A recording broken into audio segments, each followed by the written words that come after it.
Welcome, this is the next FP1 proof by induction video. This is, as you can see, something we looked at in C1 of all things. Well, obviously not proof by induction, that's quite out the reach of people who are in C1. Anyway, apart from insulting quite a lot of people, let's go on with this. Okay, so we follow the same kinds of principles as proof of mathematical induction for series and what we're going to go on to look at later on. I'm going to look at matrices, okay? But for a kick-off, I need to highlight a few things about this question, about these types of questions. Now, as I said, we follow the same principle where we show that it works for when you sub 1 into the equation. And obviously it's a little bit different, but that's the general idea. You sub a number in and prove it works for both, essentially. Now that number's obviously going to be whatever this is, but we'll get into that in a minute, okay? Now, naturally what you do in the next stage, and because mathematical induction is kind of the same for most topics in FP1, but that said, it's slightly different for equations, okay? So I think we looked at in another video, and we said you take n equals k plus 1 away from n equals k. But apart from that, they all follow the same method of, the next step will be prove that n equals k, that they're the same, assume true for n equals k, sorry, and assume true for n equals k plus 1, in other words, the next term. But because we're looking at sequences, in essence, recurrence relations, so we are looking at the next sequence, u of n plus 1, that is the next sequence. So it's slightly different, okay? In some recurrence relations where you prove it, you just simply input assume true for n equals k. And some of them you do another step, you do the same as every other one where you do assume true for n equals k, and then you also do assume true for n equals k plus 1. And hopefully what I'm going to distinguish in this video is when we use the idea that you just use assume true for n equals k for recurrence relations and n equals k plus 1. Okay, so this one, now just as I said, I'm going to give it a little bit, so just move this exam out of the way. Just give a bit of background to this. Okay, so what we've got here is we're given that n plus 1 to the next term is equal to 3 times the previous term, un, plus 4, okay? And that the first term, u1, is equal just simply to 1. We need to prove by induction that this is also the same as saying u of n is equal to 3 to the n, say 2. Now, there's no way, I'm just giving you a bit of an update really, there's no way we're going to sub this directly into un. We're told that 3 times un plus 4 is equal to un plus 1. Well, we are going to sub un into that, but that's later on. We don't just go ahead and do straight of subbing un into this un in the other equation. We need to prove. So we've got to show this equation is true, it works, okay? So we can't just sub it in there because they've told us. Okay, so as I said, the first thing you do is sub 1 into the equation. However, we're not technically subbing 1 just because it's 1. This equation says, as I said, the next term is equal to 3 times the previous term plus 4. However, this other term that we've got to show is almost saying the same thing, but is for this single term here, that un, one term, is equal to 3 times, what term that is, so if we're working out the second term, okay, it's 3 times 3 to the power of 2, okay, because we're looking at the second term, take away 2, we need to prove that's equal. So, this u1 here, if we let, because obviously, we can't make this u1, because to make this u1, okay, well, we just sub n to be 1. But if we sub n to be 1 over here, then we'd get the second term, okay? So what we need to do is let n equals 1 so we get u2 on both sides, u2. Okay, so that's the first thing we do. So let n equal 1, and the only reason we're doing that is because we're being told the first term, okay? If we were told the second term, we'd input n equals 3, because obviously we need to make these two equal. Okay, so obviously what you do is you show the left hand side and the right hand side, and because this is okay, so the first time you do, you make these two equal. So you do un plus 1, and we said we're going to let n equal 1, so obviously it's going to be u2. So u2, so this is the box, this first boxed equation. Okay, it's 3 times the previous term. And we know the previous term, because we're looking at the second term, is equal to 1. So it's 3 times 1 plus 4. Now we can't just say, well it's 1. Well, it is, but because it's, remember, it's this term. So hopefully that makes some kind of sense. So therefore, obviously, quite clearly, that is equal to 7. Okay, so we need to show that this other equation, the second term in this other equation, is saying it is going to also equal 7. So if we do u2, and now this is for this other equation over here, it says 3 to the power of whatever term it is, so it's the second term, so it's 3 to the power 2, take 2. Well, that's obviously 9, take 2, which is quite clearly 7. So therefore, you say, well, therefore these two are equal. Hopefully, you know, your maths is not quite as childish as mine with bubbles, and I might have drawn Bob the Builder there as well. Anyway, so that's the first step, and nothing seems too weird at the moment, but do bear in mind, I am later on going to distinguish when we use n equals k and when we use n equals k plus 1 as well. So I'm going to get to that stage, but this is the same for any recurrence relation. Obviously, as I said, the recurrence relations will be different, and you might not be told the first term, you might be told the fourth term or whatever, but this is very basic, okay, in terms of in that sense anyway. Okay, so the next thing you do, as with all, you'd assume true for n equals k. So we're going to write that down. One sec, just need to do something. Sorry about that. Anyway, okay, so the next thing we do is assume true for n equals k.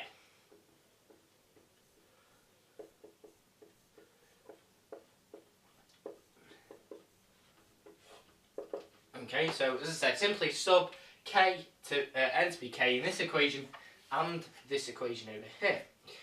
Okay, so if we do this, we get u of k plus 1, so the next term is equal to 3 times uk plus 4, okay, and uk is equal to 3 to the power of k, take 2.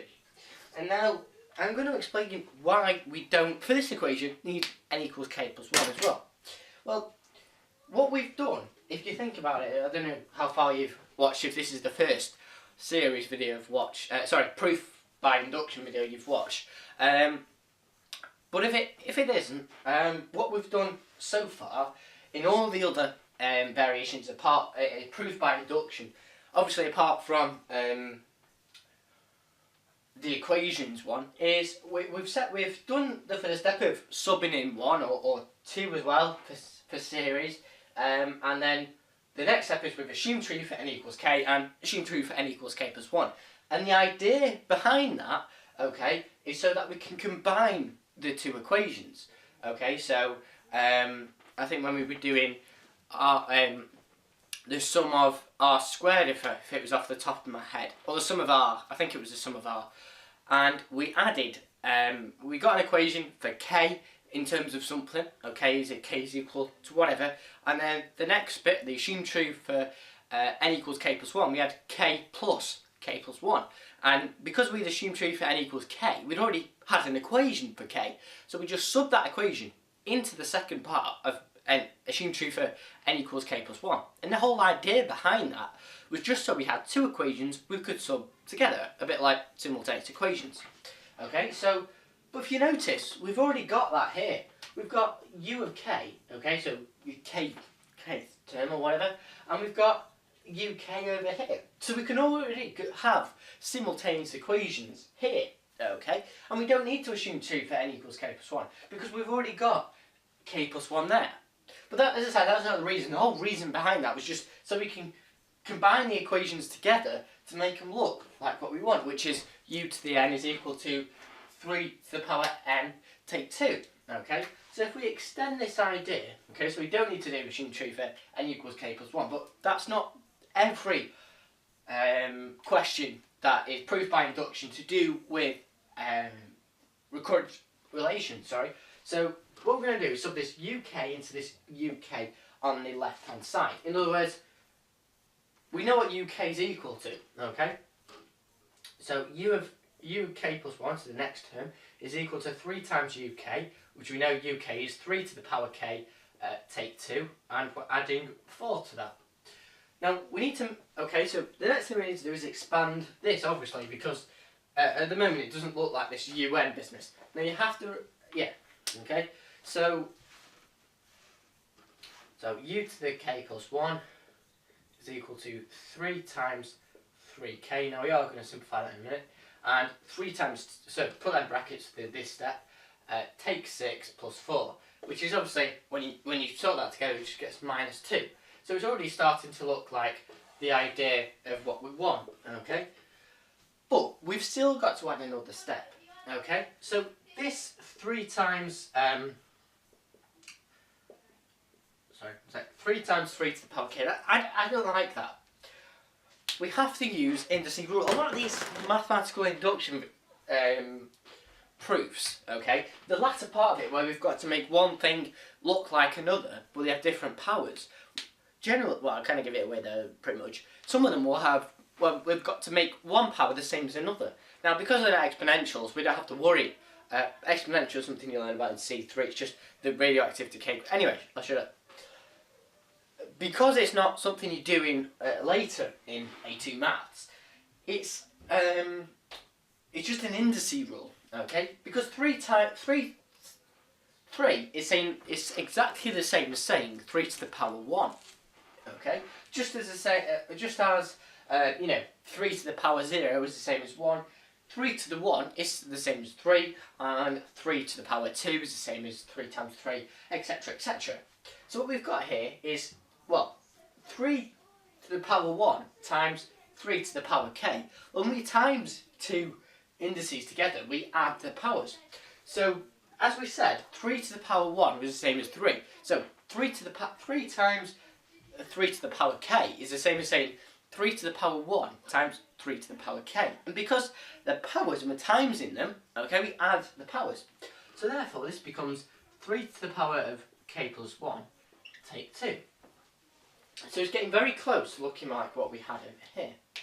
Now, because we've already, I know we've not put it in as saying n is equal to k plus 1. But you can quite clearly see that it's very, very close to this un is equal to 3 to the power n take 2. But this is the reason. We have, now I've said we've not included n equals k plus 1. Well, that was kind of a lie really. We have, but it's just hidden essentially. The reason it's hidden is because there's k plus 1 here. And when we said we'll let n equals k, assume true for n equals k in other words, we did because this is the next term and this is the term before, okay, because obviously this is un plus 1 and this is un. We've already done n equals k plus 1, if that makes sense. If it doesn't, you can just quite clearly see that this equation here, this u k plus 1 is equal to 3 to the power of k plus 1 take 2, is the same as this u to the n equals 3 to the n take 2, but the fact, if we replace k plus 1 with n, okay, it therefore becomes u to the n is equal to 3 to the n take 2, which is exactly what it wants, and therefore after this bit you would state your standard paragraph that you always end with in proof by mathematical induction. Now, I've not done it, wrote it on the board, and I'm not sure if I've done it in every video, but as I said, you just need to remember this simple formula, this simple paragraph. Now, obviously it's different for different proof by mathematical induction, whatever topic it is you're trying to prove, okay? But you just need to take into account, I said there's a couple of basic that apply to each of the same. What I'm trying to talk about is the end paragraph that you associate with when you're proving, when you've done all the maths and you've come up with what you want, so you've made all your working out look like what it's asking you to, you write this paragraph, okay? So in this case it says, therefore the general statement un is un, which is this, is true when n equals k plus 1, if un is true when n equals k, which is what we've proved, then it has been shown that un is also true when n equals k plus 1. So really, all of that, I said that's out of the book, that's kind of what that's the intelligent explanation of what I was saying when we've included a hidden when we assume true for n equals k, but we've also hidden inside that, we've assumed true for n equals k plus 1, because that's what we've subbed in here, okay, at the end. So hopefully that makes sense, but that, as I said, that was just the explanation that has been written in the book for this, okay? So anyway, it says if it's true when n equals k, then, yeah, so then it's been shown also that it's true when n equals k plus 1. And then this next bit of the explanation is applicable to all proof by induction. Now, there's a few words that obviously you can spot aren't going to be associated with series, for example. But anyway, it says, as un is true for n equals 1 and n equals 2, then un is true for all n is greater than 1 and n is any real number that is positive by mathematical induction. Now, I'll try and show you that. As I said, I'm not 100% sure it's going to come up on the calculator. It might be a bit of a bold move. But I can't exactly do it on the board because I don't have the room. So I do apologise. And stuff if I get any lawsuits, I don't really care. So, and if you can quite see that. That weird thing like that. Yeah, I probably should be able to actually do this. But hopefully that's what I'm... I don't know if you can... Well, probably you can't read that, doesn't matter. But, so you know, for... obviously, if you do get stuck any questions, that is the method, and obviously there is explanations on the mark scheme which might be a tad better than what I've gone through. So if you do get a question, as long as you can do the working out, that's more than acceptable. But if you don't get how, I tried to explain the paragraph you write at the end. The paragraph you write at the end is essentially just you stating that what you've worked out is true, okay, and obviously it's applicable for whichever working out you've done, okay, in this case, because that's just the explanation why I've assumed n equals k is the same as n equals k plus 1, because it's kind of already there. But you always say, well, if we proved it for n equals k, then it's the same for n equals k plus 1, and therefore it's true for all positive integer values of n, or whatever it's asking you, okay, so it's really just a summation of the question, and it's so different in terms of, well, the idea of showing that n equals k and n equals k plus 1, which is n equals k plus 1, is just simply the next term, okay? I'm not making much sense, I don't really give a shit. Yeah, as I said, you know, whatever question you're stuck on, there will be an explanation on the mark scheme that's probably better than the one I'm trying to waffle out of my pants right now, but hopefully you get the idea. Now, I will be doing past paper videos, and hopefully it will become apparent then the general style of the paragraphs you put with them, and if you could spot a pattern if that doesn't make much sense. But if it does, great. If it doesn't, I don't really care. But thanks for watching. Hopefully it's been helpful, and we'll see you next video.